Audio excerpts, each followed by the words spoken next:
фредерик сенгер олими биохимики англис буда аз ҷумлаи 5 шахсияте аст ки сазовори 2 ҷоизаи нобел гардидааст.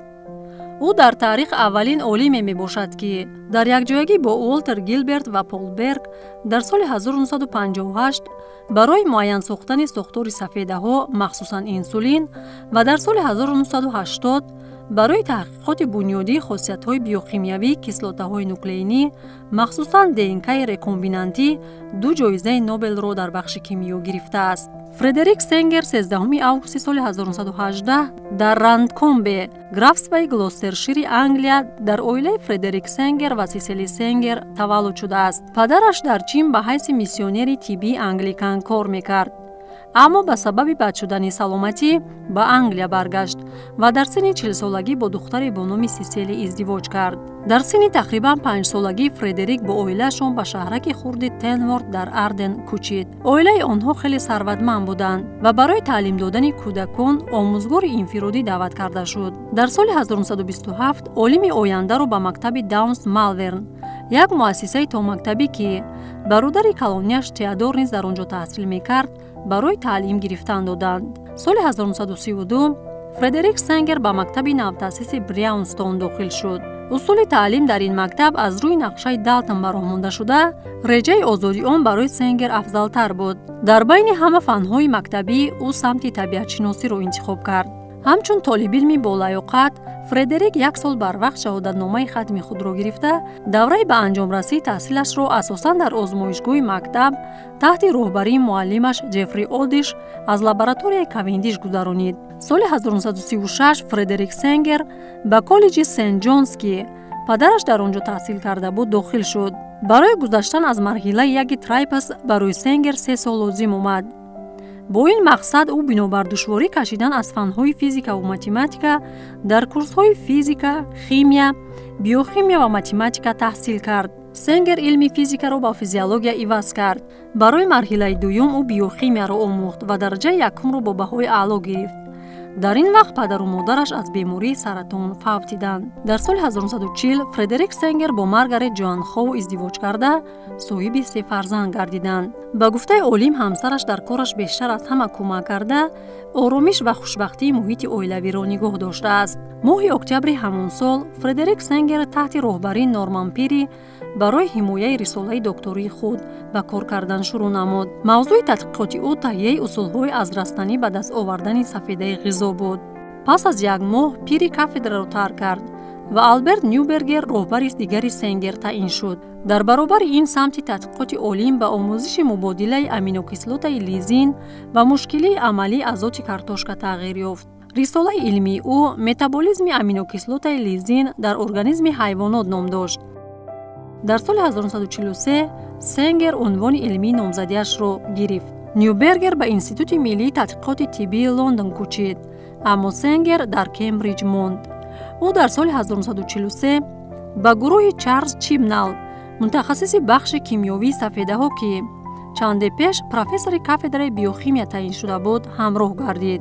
Чибнал пештар барои муайян кардани таркиби аминокислотаи инсулини гов кор карда буд. ӯ таклиф намуд, ки Сенгер пеш аз ҳама ба аминогурӯҳҳои сафеда диққат диҳад. инсулин, ки аз дорухонаҳои Бутс дастрас карда мешуд, яке аз чанд сафедаҳои дар шакли тозашуда мавҷуд буд. пеш аз ин Сенгер тадқиқоти шахсии худро маблағгузорӣ мекард, аммо дар гурӯҳи таҳқиқотии Чибнал ӯ аз шӯрои тадқиқотии тиббӣ дастгирӣ ёфт ва сипас аз соли 1944 то 1951 ҷоизаи хотираи Бейт барои таҳқиқоти бунёдии тиббиро сазовор гашт. муваффақияти аввалини Сенгер ин муайян кардани пайдарпайи пурраи аминокислотаҳои 2 занҷири полипептидҳои инсулини гов А ва Б мутаносибан дар солҳои 1951-1952 буд. пеш аз ин ақидае вуҷуд дошт, ки сафедаҳо сохтори бетартиб доранд. бо муайян кардани ин пайдарпайиҳо Фредерик Сенгер исбот кард, ки сафедаҳо таркиби муайяни кимиёвӣ доранд. барои тасдиқи далели ба даст оварда шуда, Сенгер хроматографияи тақсимкуниро, ки аз ҷониби Ричард Лоуренс Миллингтон Сингх ва Арчер Ҷон Портер Мартин таҳия шудааст, барои муайян кардани таркиби аминокислотаҳои сафедаҳои пашм такмил дод. Сенгер реагенти химиявии 1-фтор 2,4 динитробензолро истифода бурд. این ماده در نتیجه تحقیقات برنهارد چارلز ساندرز اوید به مواد کیمیایی زهرآلود کننده در فاکولته کیمیای دانشگاه کمبریج به دست آورده شده است. با استفاده از ریاگنت سنگر در یک کانال زنجیر پلیپپتیدها گروه امینوکیسلات N ترمینالی را نشان دادن ممکن بود. سپس اولیم قسماً گیدرولیز انسولین را با پپتیدهای کوتاه با استفاده از کیسلات گیدروخلورید و فرمنت‌های پروتئولیتیکی به مانند تریپسین انجام داد. آمیخته پپتیدها در یک ورق پالایش کننده با استفاده از الکتروفورز دوچنکه در دو سمت به همدیگر پرپندیکولار تقسیم کرده شد. پارچه های گوناگون پپتیدهای انسولین که با نینگیدرین رنگ کرده شدند به جایهای گوناگون کاغذ حرکت کرده نمونه روشنی را به وجود می آورند که آن را سنگر ایز انگشت ها می نامید. پپتید N ترمینالی با رنگ زرد با تمغه FDMB نشانه گذاری گردیده پس از آن نوعی باقی مانده امینوکیسلات ترمینالی همچون کیسلات دینیتروفنیلامینی ثبت شده توسط گیدرولیز پوره کیسلات مقرر کرده شد. با تکرار این ترتیب اولیم پایدرهمی مجموعه پپتیدها را با استفاده از اصولهای گوناگون ابتدایی قسماً گیدرولیز معین کرد. از زنجیرهای پپتیدهای کوتاه‌تر ساختار پوره انسولین را ساختن ممکن بود. نهایت از بس که زنجیرهای A و B بدون سه پیوند دیسولفیدی از جهت فیزیولوژی غیر فعال می باشند، سنگر و دیگران در سال 1955 جایگیرشوی آنها را معین نموده فرمولای مولکولاوی انسولین را مقرر کردند.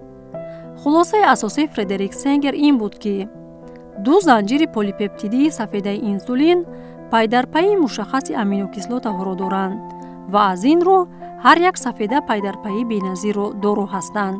محض با همین دستاورد سنگر در سال 1958 اولین جایزه نوبل را در بخش کیمیا به دست آورد.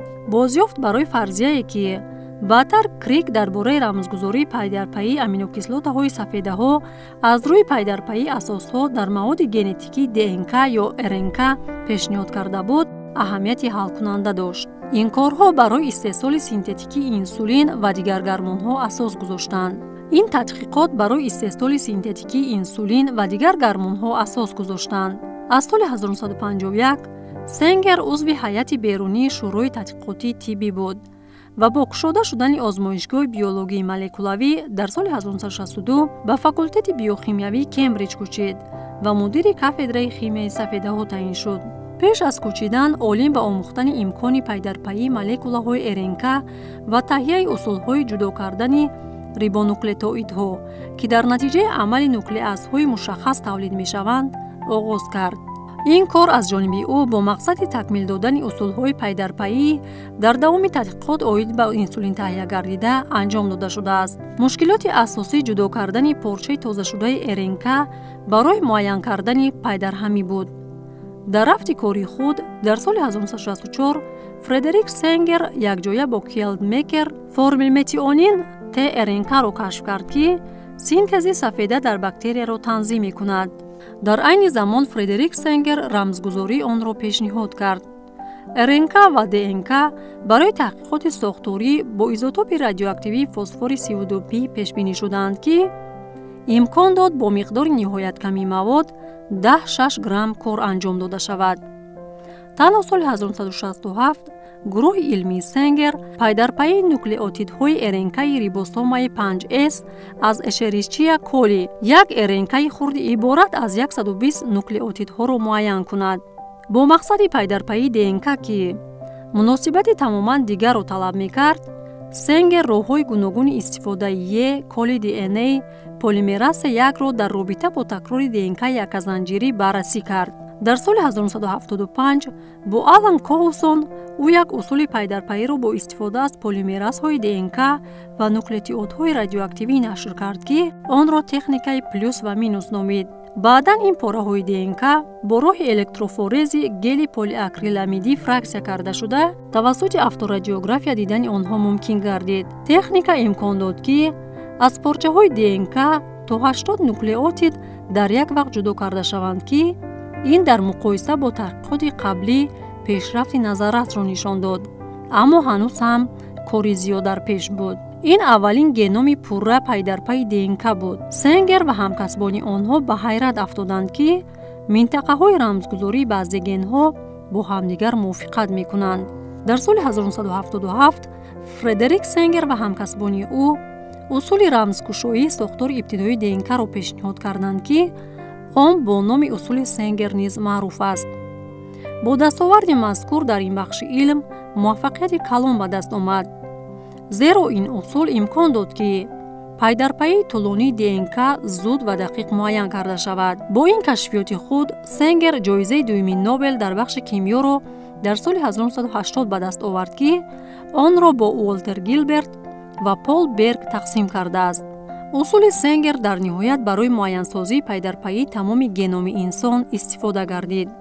در دوام فعالیت علمی فردریک سنگر در زیر راهبری او زیاده از 10 نفر اسپیرانت‌ها تحقیقات می‌گذراندند که 2 نفر آنها نیز سزاوار جایزه نوبل گردیدند. اولین دانشجوی اسپیرانتی او رودنی پورتر بود که سال 1947 با گروه تحقیقاتی همراه شد. بعدتر در سال 1972 پورتر جایزه نوبل در ساحه فیزیولوژی و طب را با جرالد ادرمن برای کارش درباره ساختار کیمیایی آنتیتلا تقسیم کرد. شاگرد دیگری عالم الیزابت بلکبرن به اسپیرانتورا داخل شده از سال 1971 تا سال 1974 در آزمایشگاه سنگر کار کرد. سال 2009 وی برای کشف مکانیزم‌های تلومری و تلومرازا برای حفظ خروموزوم‌ها از زیر ریزش خاتمه‌ای جایزه نوبل در ساحه فیزیولوژی و طب را با کارولین گریدر و جک سوستک سزاوار گردید. در سال 1983 در سن 65 سالگی سنگر به نفقه برآمد و به خانه خود در سوفنبلبرگ برگشت. عالم سال 1992 با مانیفست آگاهی عالمان جهان به بشریت امضا گذاشت.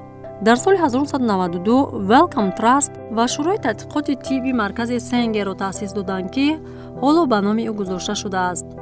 اینستیتوت در کامپوس ویلکام تراست گنام در نزدیکی کینگستون همگی چند میل دورتر از خانه عالم جایگیر است.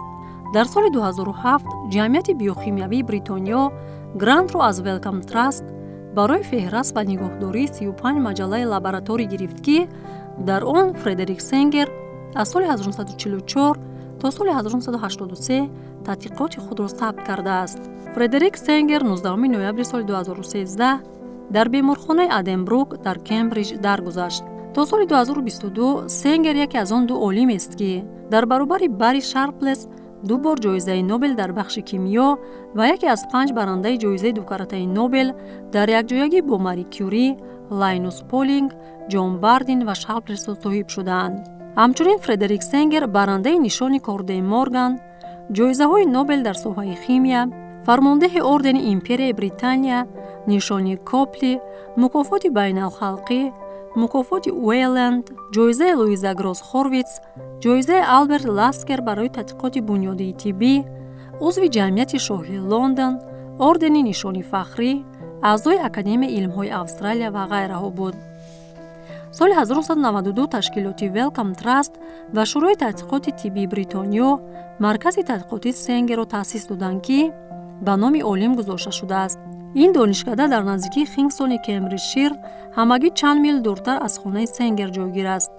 این نهاد علمی شخصاً از جانب فردریک سنگر 4 اکتبر سال 1993 با هیئت کمتر از 50 نفر گشوده شده در تحقیقات گنوم انسان و دیگر ارگانیسم‌ها نقش پیشبرنده را ادامه می‌دهد. حالا اینستیتوت زیاده از 900 نفر کارمند دارد و یکی از کلانترین مرکزهای تحقیقات گنومی جهان میباشد.